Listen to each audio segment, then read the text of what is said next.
Another movie with a really confusing title. I don't know whether you call it Neighbours or Bad Neighbours. Just depends which country you're from, I guess. Look, new neighbors. Wow. What do we got? Is that a fraternity?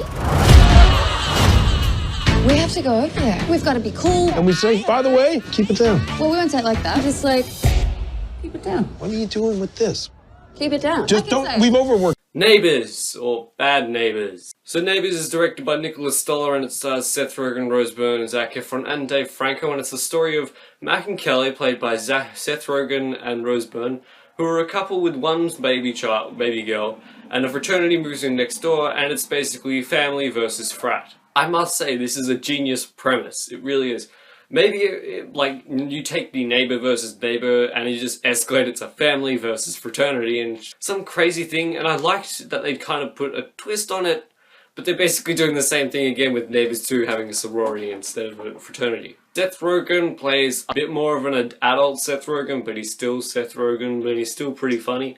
Zac Efron, really, this was the first movie where people really noticed he was such a comedic force, and he's very funny in this. Rose Byrne with the Australian accent, I like that she's got the Australian accent back. Just like, not because she is from Australia, but it's just nice to see that Australian actors are able to use their Australian accents in movies now. Comedy is really good, like the first 20-something minutes, it's got some good laugh. For me, there's no big belly laugh, but this movie has a lot of heart in it.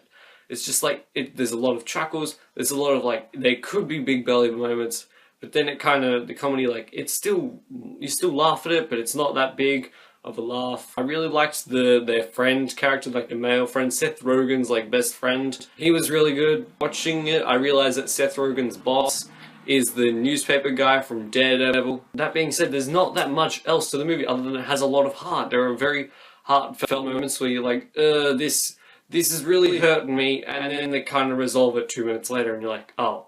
If people saw the movie, you know which moment you're talking about. It's like, this could be a subplot, but then it's never like gone back on again. Like, something happens, a comment's made, 2 more comments are made, and then they're back, and then the other thing happens and resolves the whole problem. Anyway, I can't really say that much more for Bad Neighbours or Bad Neighbours, other than it's fun and it's funny and it's very heartfelt, and I'm going to give Neighbours or Bad Neighbours a 6.5 out of 10. Like the video if you enjoyed it and subscribe to become one of the Platypus, and see you guys next time. Bye.